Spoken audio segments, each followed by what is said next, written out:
नमस्कार दोस्तों, जीएस आचार्य YouTube channel पर आपका स्वागत है। फिर से मैं एक बार मंगलदीप ओझा आप लोगों के सामने उपस्थित हूँ और आज मैं इस क्लास में बिहार की जलवायु को के टॉपिक को कंटिन्यू करूँगा। उसमें 2-3 बिंदु छूट गए थे, तो आइए हम देखते हैं। अब उस टॉपिक के अंतर्गत मैंने पहले डिस्कस कर चुका हूँ जो आपके साथ जलवायु एवं मौसम की परिभाषा। उसके बाद मैंने डिस्कस किया था बिहार में विभिन्न प्रकार के मौसम और उनकी भारत से तुलना। तो आप उसे देखें, उस वीडियो को बार बार रिवीजन करें और आगे हम इसको कंटिन्यू करते हैं जो इस टॉपिक के अंतर्गत हमें और पढ़ना होता है। तो पहला है बिहार में कृषि जलवायु क्षेत्र। ठीक है, बिहार में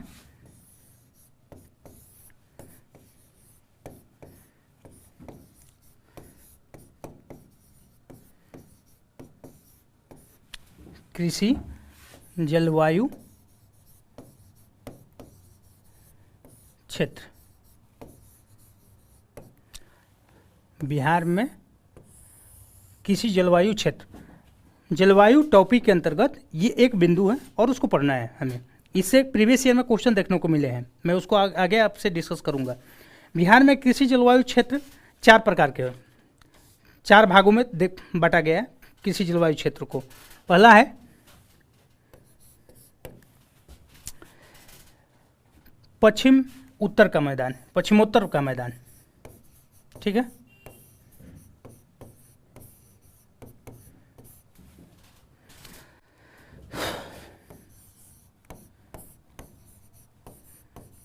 बिहार में कृषि जलवायु क्षेत्र का अंतर्गत जो है, पहला है पश्चिमोत्तर का मैदान, दूसरा है पूर्व का मैदानी भाग, पूर्व का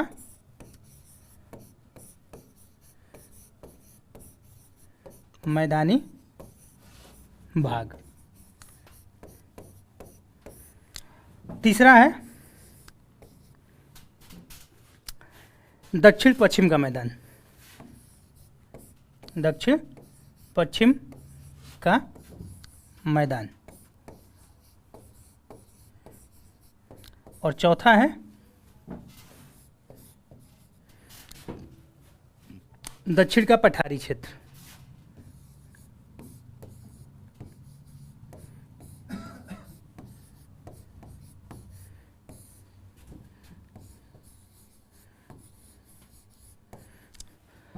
बिहार में कृषि जलवायु क्षेत्र को 4 भागों में बांटा गया है। पहला है पश्चिमोत्तर का मैदान, दूसरा है पूर्व का मैदानी भाग, तीसरा है दक्षिण पश्चिम का मैदान और चौथा है दक्षिण का पठारी क्षेत्र।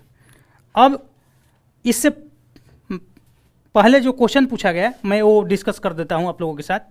प्रीवियस ईयर में एक बार क्वेश्चन पूछा गया ये चारों ऑप्शन देकर कि इनमें किसमें सर्वाधिक जिले हैं, तो इसका सही ऑप्शन था दक्षिण पश्चिम का मैदानी भाग, जहां बिहार के सर्वाधिक जिले हैं।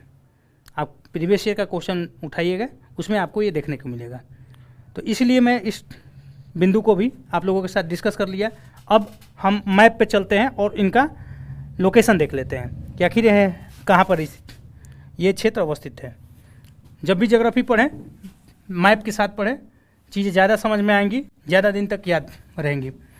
तो ये रहा बिहार का मैप और इसमें कृषि जलवायु क्षेत्र का जो है एक बार हम आपको पॉइंट आउट कराना चाहेंगे।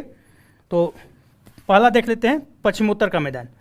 तो पश्चिम और उत्तर, पहले तो आप मैप देखना जानते ही होंगे, जैसे यहाँ पर मैप में ऊपर का साइड नॉर्थ का होता है, नीचे साउथ हो गया और इधर वेस्ट, इधर ईस्ट।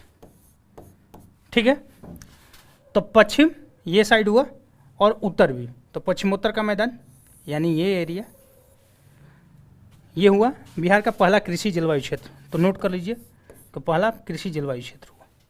दूसरा क्या है, पूरब का मैदान, तो ये है पूरब का आपका मैदानी भाग, ये दूसरा कृषि जलवायु क्षेत्र हुआ। और तीसरा दक्षिण पश्चिम का मैदानी भाग, तो तीसरा है कृषि जलवायु क्षेत्र। और चौथा है दक्षिण का पठारी भाग, तो उसमें ये है। अब पूर्व में तो क्वेश्चन पूछा गया है कि इनमें से किसमें सर्वाधिक जिले हैं, लेकिन आपको मैप देखकर इसमें अवस्थित जिले मोटा मोटी जो है एक अंदाज रखना है। हो सकता है कि इन क्षेत्रों को ही नोट करके इनमें से अवस्थित जिलों का पूछ लिया जाए, क्योंकि जब भी आप एग्ज़ाम की तैयारी करें आप विजनरी व्यू रखें। अगर अदर कंपटीटर जो है आप उसे लीड लेना चाहते हैं तो आप विजनरी व्यू नहीं रखिएगा तो कंपटीशन बहुत आगे निकल चुका है। तो आप ये नहीं सोच पा रहे हैं कि आगे क्वेश्चन किस तरह से बनाए जा सकते हैं, तो आप कभी भी एक्स्ट्रा एफर्ट नहीं मारिएगा तो आपकी रिजल्ट होने की संभावनाएं घटती चली जाएंगी। तो इसलिए मैंने बताया कि एक बार पूछा जा चुका है कि इनमें किसमें सर्वाधिक जिले अवस्थित है, तो आगे ये भी बनाया जा सकता है क्वेश्चन कि इन क्षेत्रों को जैसे पूछ लिया जाएगा कि बिहार के दक्षिण पश्चिमी क्षेत्र में से किसी जलवायु क्षेत्र में इनमें से कौन जिला अवस्थित है, ये क्वेश्चन बनाया जा सकता है। तो आप इसको मैप पे देखे रहेंगे तो आप वहाँ क्वेश्चन सॉल्व करने की स्थिति में होंगे। और इसमें से मान लीजिए किसी जलवायु क्षेत्र में से दक्षिण पश्चिम का पूछ रहा है, 3 ऑप्शन दे देगा, दूसरे से 1 ऑप्शन इसमें से रहेगा। अब अगर मैप पे आप ये बार बार देखें तो आपको याद रहेगा, वह क्वेश्चन बना लेंगे, 1 नंबर आपका श्योर हो जाएगा। तो ये हम देख लिए। अब आगे हम बिहार की जलवायु के अंतर्गत एक टॉपिक पढ़ने को होता है वर्षा का वितरण। ऐसे तो हम इस टॉपिक में जितनी बिंदुएं हैं उसका डिस्कस कर चुके हैं, लेकिन फिर से एक बार आपको रिवीजन के लिए और इस बिंदु के अंतर्गत वर्षा के वितरण के अंतर्गत देख लेते हैं।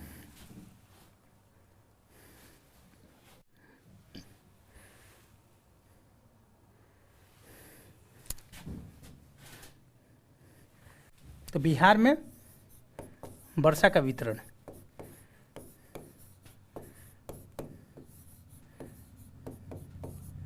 बिहार में वर्षा का वितरण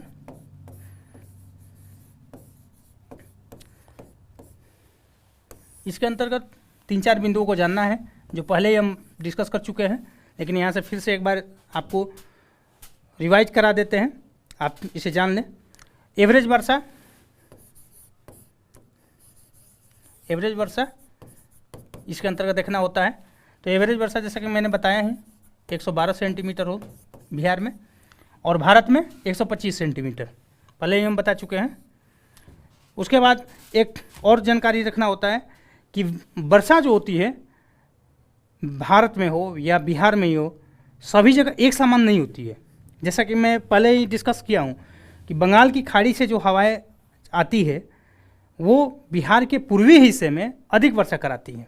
एक अपवाद है, मैं डिस्कस किया था, वो क्या अपवाद है, बिहार का चंपारण, पश्चिमी चंपारण जिला। और वहाँ क्यों अधिक वर्षा हो जाती है पूर्वी भागों की अपेक्षा, क्योंकि वहाँ शिवालिक श्रेणी की अवस्थिति है। उसके अलावा बिहार के सभी जगहों पे पूर्वी भाग की अपेक्षा यानी दक्षिणी भाग में, दक्षिण पठारी भाग में वर्षा कम मात्रा में देखने को मिलती है। तो इसे हम क्या कहते हैं कि बिहार के वर्षा वितरण में असमानता है। या भारत में सभी जगह वर्षा एक समान नहीं देखने को मिलती है। भारत में सर्वाधिक वर्षा जो होती है नॉर्थ ईस्ट में होती है, पश्चिमी घाट में होती है, अंडमान निकोबार में होती है, लेकिन वहीं कई क्षेत्र हैं जहाँ बहुत कम वर्षा होती है। कम वर्षा यानी 50 सेंटीमीटर से भी कम, जैसे वो क्षेत्र है राजस्थान में स्थित। राजस्थान का जो पश्चिमी भाग है वह सर्वाधिक कम वर्षा होती है भारत में। तो इस चीज़ को आपको ध्यान रखना होगा कि सभी जगह एक समान वर्षा नहीं होती है। यही कारण है कि जहाँ ज़्यादा वर्षा होती है वहाँ बाढ़ की स्थिति होती है, और जहाँ कम वर्षा होती है वो सूखा की स्थिति होती है। और ये ऐसे टॉपिक ये कनेक्ट हो जाता है डिजास्टर मैनेजमेंट से। जो आपदा हम बिहार में देखते हैं, बाढ़ और सूखा, ये टॉपिक पढ़ने को है आपदा के अंतर्गत। और बिहार में साइंस एंड टेक में मेंस में हमेशा इससे क्वेश्चन पूछे जाते हैं, तो आप इससे भी कोरिलेट करके जोड़ सकते हैं। मेंस का आंसर राइटिंग के समय आप इन सब टॉपिकों से भी अपनी समझदारी को बढ़ाते हुए आपको लिखने में मदद मिलेगी। बिहार में बाढ़ की स्थिति प्राय हमेशा होती है, और ये बाढ़ जो है कहाँ होती है, बिहार के उत्तरी हिस्से में होती है। और उत्तरी हिस्से में क्यों होती है, तो वही कारण मैंने बताया। अधिकांश चूँकि बिहार में गंगा की जो सहायक नदियाँ हैं उत्तर की ओर है, और दूसरा कि बिहार में उत्तर भाग में चूँकि उत्तर पूर्वी भाग में सर्वाधिक वर्षा होती है, वही बिहार के दक्षिणी भाग में कम वर्षा देखने को मिलती है। और इसी कारण बिहार का जो दक्षिणी हिस्सा है वहाँ सूखा की स्थिति भी देखने को मिलती है।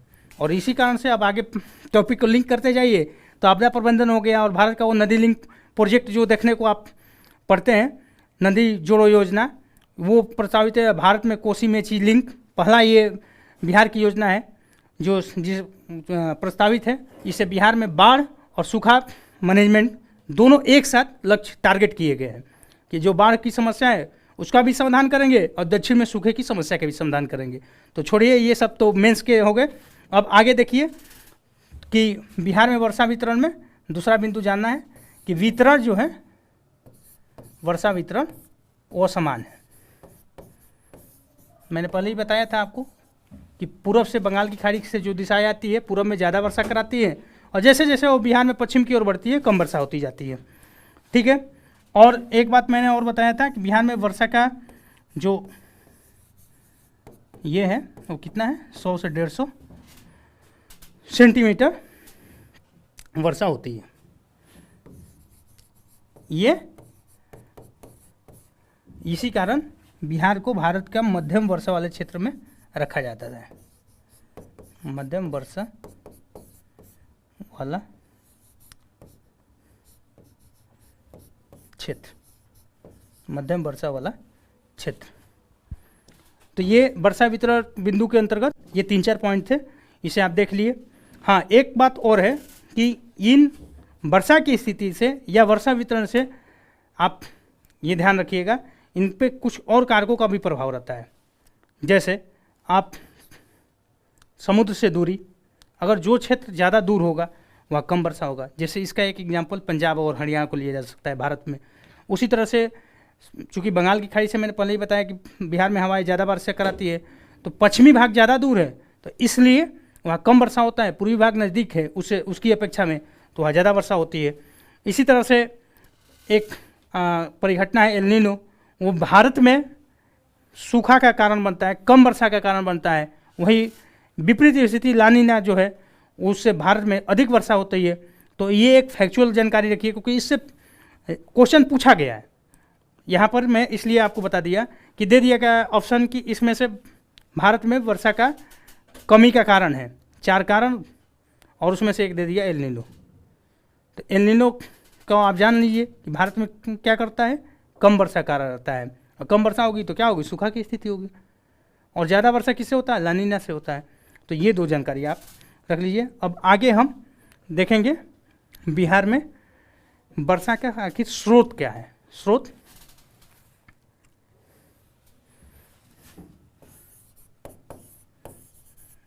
बिहार में वर्षा का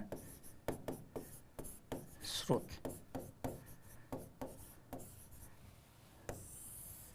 यानी कहाँ कहाँ से वर्षा होती है बिहार में और कब कब होती है। तो पहला तो होता है दक्षिणी पश्चिमी मानसून से, दक्षिणी पश्चिमी मानसून, ठीक है। और दूसरा है लौटता हुआ मानसून।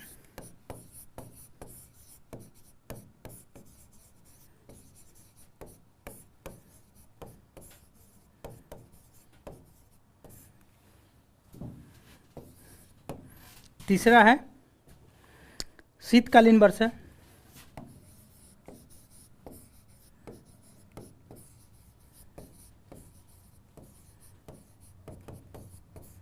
चौथा है ग्रीष्मकालीन वर्षा।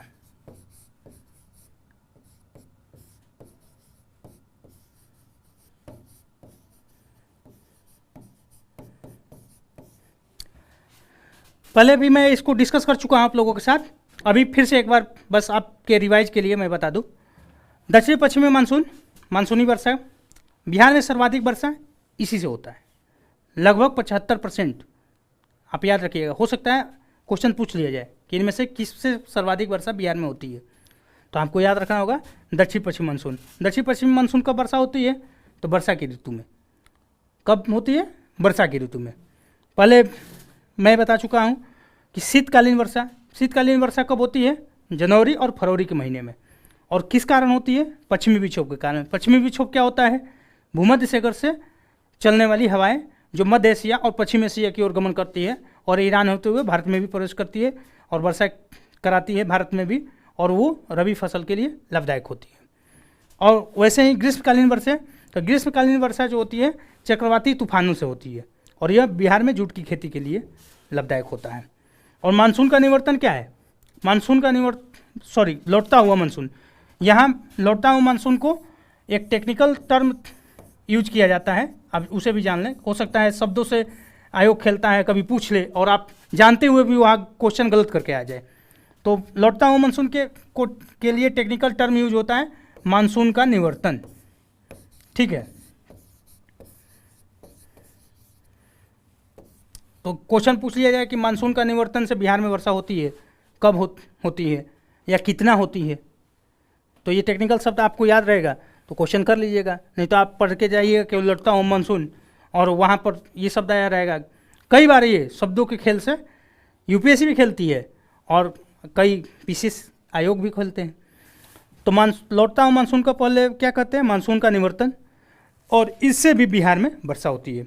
और इसकी एक तुलना हम भारत से कर लेते हैं कि आखिर भारत में भी ये सभी, चूँकि बिहार मैं पहले ही बता चुका हूँ कि भारत में अवस्थित है, तो भारत में जो स्थितियाँ बनेंगी वर्षा के संबंध में वही स्थितियाँ बिहार में बनेंगी। लेकिन यहाँ पर हम चूँकि बिहार स्पेसिफिक पढ़ रहे हैं तो बिहार के बारे में ज़्यादा जानेंगे और भारत के बारे में कम जानेंगे। लेकिन हाँ, तुलना करते जाएंगे, क्योंकि हमें केवल बिहारी एग्जाम नहीं देना होता है, हम वनडे एग्जाम भी देते हैं और अदर पीसीएस भी देते हैं।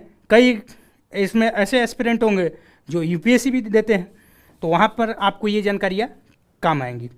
तो भारत में वर्षा का अनुपात हम यहीं पर एक तुलना कर लेते हैं यहाँ पर कि इनसे भारत में वर्षा कितना होता है। यहाँ पे हेडिंग आप डाल सकते हैं अपने नोट्स में, भारत में वर्षा का अनुपात। ठीक है, जहाँ पे आपने हेडिंग डाला है बिहार में वर्षा का स्रोत, वहीं पे बगल में आप डाल लीजिए भारत में वर्षा का अनुपात। और यहाँ पर एक डाटा आप मोटा मोटी डाटा याद रखिए, शायद आपसे कंसेप्चुअल क्वेश्चन बना के यूपीएससी इसे सब डाटा को कंसेप्ट में क्लियर बना लेती है और वो समझ में पूछ लेगी आपसे। अब जैसे एक उदाहरण से आप समझिए, आपको पूछ लेगा कि तमिलनाडु में दक्षिणी पश्चिमी मानसून से सर्वाधिक वर्षा होती है, और आपको ये जानकारी नहीं है कि तमिलनाडु में सर्वाधिक वर्षा जो होता है वो लौटता हुआ मानसून से होता है, क्योंकि वहाँ तमिलनाडु की स्थिति जो है भारत के पूर्वी भाग में है, और वहाँ पे जो मानसून दक्षिणी पश्चिमी मानसून है वो शुरुआती दौर में उतना प्रभावकारी नहीं होता है, इस कारण वहाँ वर्षा उतनी नहीं हो पाती है। लेकिन वही हवाएं जब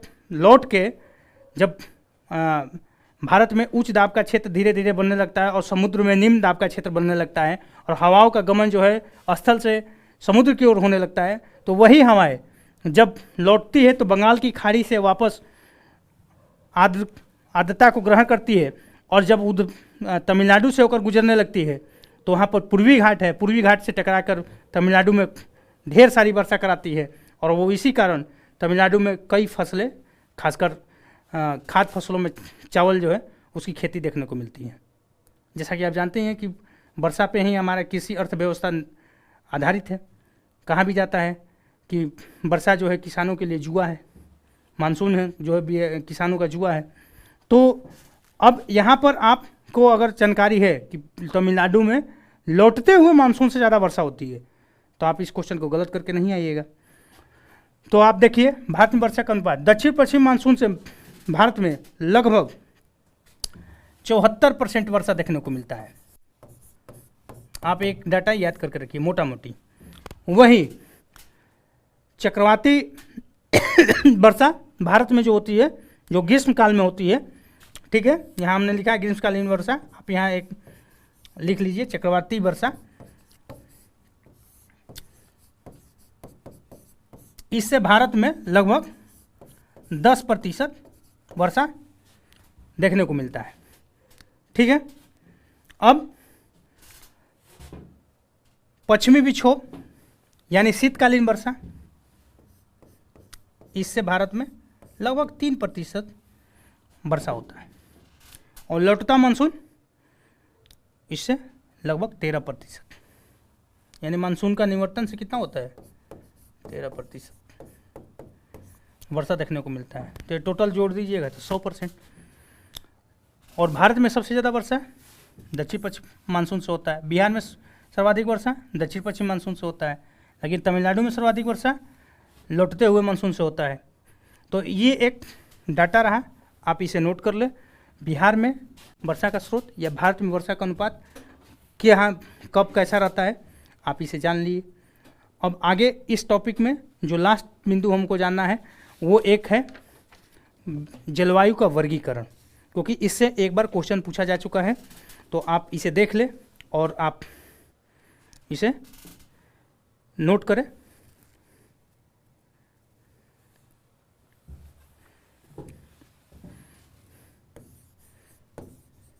जलवायु का वर्गीकरण।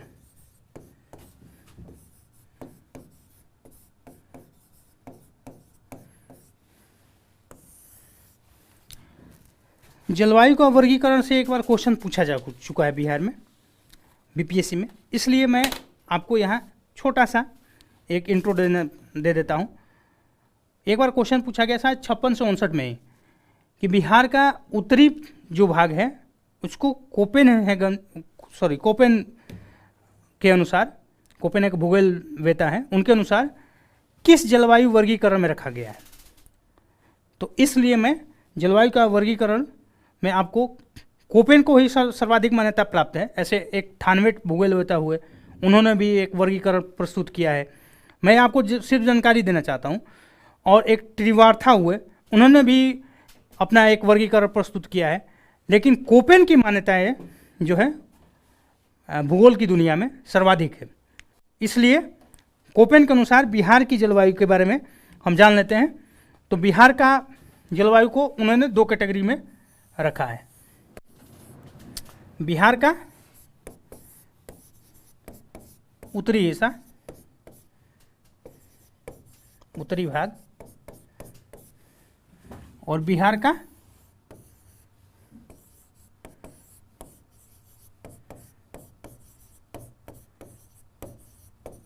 दक्षिणी भाग। हम यहाँ पर नोट कर देते हैं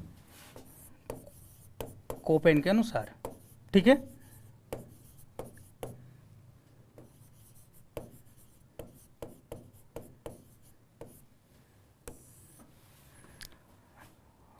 तो कोपेन के अनुसार बिहार का उत्तरी हिस्सा जो है उसको उन्होंने CWG वर्गीकरण के अंतर्गत रखा है, और बिहार का दक्षिणी भाग जो है उसको AW। अब ये CWG क्या है, तो इसको हिंदी में आप फुल फॉर्म जो कहते हैं, शॉर्ट फॉर्म का फुल फॉर्म, वो इसका फुल फॉर्म है शुष्क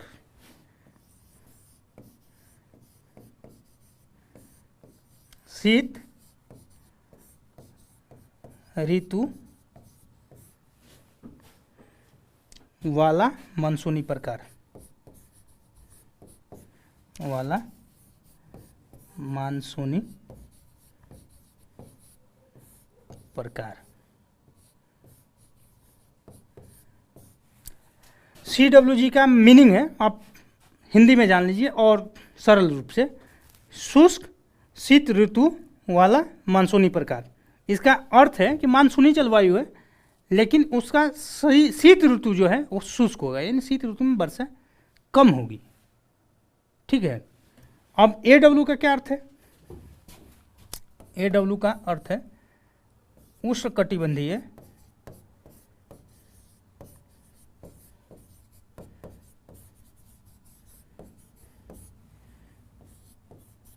सवाना प्रकार का जलवायु। हम ऊपर जैसा कि लिख चुके हैं जलवायु का वर्गीकरण, तो किस पर इसका अर्थ है उष्णकटिबंधीय सवाना प्रकार की जलवायु, यानी वहाँ सवाना प्रकार की दक्षिणी भाग में वनस्पतियाँ देखने को मिलती है। इस कारण कोपेन जी के अनुसार, जो कि भूगोलवेता है, उन्होंने बिहार के दक्षिणी भाग को AW, जिसका हिंदी में अर्थ है उष्णकटिबंधीय समाना प्रकार की जलवायु के अंतर्गत रखा। तो आप ऐसे ही केवल याद करिए AW और CW जी। क्वेश्चन ऐसे ही पूछा गया था, ये विस्तृत रूप से नहीं पूछा गया कि शीत ऋतु और उष्णकटिबंधीय समाना प्रकार का। तो केवल इतना याद रखिए कि CWG और AW, नॉर्थ है CWG और साउथ है AWG। तो इस तरह से आज हमने जलवायु टॉपिक को कंप्लीट कर लिया और आगे नेक्स्ट टॉपिक के साथ हम उपस्थित होंगे। आप लोग इसे बार बार देखें, हमारे चैनल को सब्सक्राइब करें, लाइक करें, शेयर करें। धन्यवाद।